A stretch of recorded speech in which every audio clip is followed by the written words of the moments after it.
Body language matters. If you want to be President of the United States, it's vital.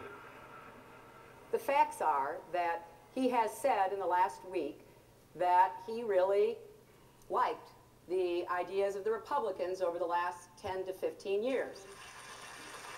Politicians like Hillary Clinton and Barack Obama know that words are only part of their message.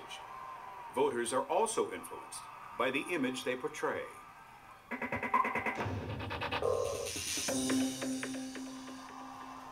So when did it dawn on politicians that body language was so powerful?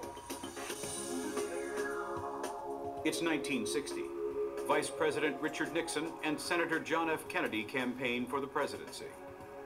This election will be a turning point in the relationship between politicians and body language. It really wasn't until what's labeled the Great Debate, which is the debate between Nixon and Kennedy, the first televised debate, that candidates began to realize they had to focus on their nonverbal visual image. Smith, Senator Kennedy, the things that Senator Kennedy has said, many of us can agree with. The candidates square up to each other in front of a television audience of 70 million people. Nixon looks far less assured in front of the cameras than Kennedy. Federal control. Mr. Nixon, would you like to comment on that statement? I have no comment. Thank you, Mr. Nixon. That completes the opening statement. Nixon had only just come out of the hospital after receiving treatment for an injured knee, and then refused makeup when he got to the TV studio.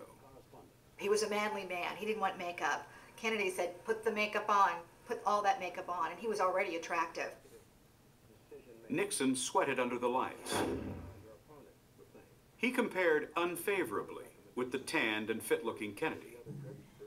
In the polls after that debate, Nixon, to the radio audience that only heard him, won by a landslide. But the poll of the audience that saw the debate, Kennedy won by a landslide. So all of a sudden, politicians realized they had to be aware of their visual image.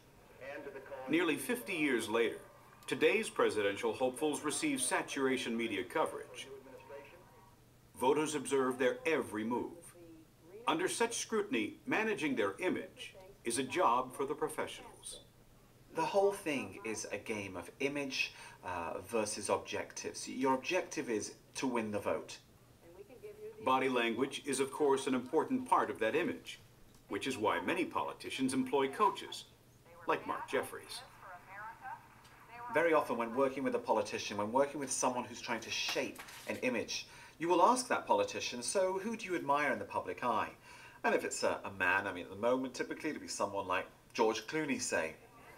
Because here's someone who embodies style and charm and charisma, and yet isn't extremely young and is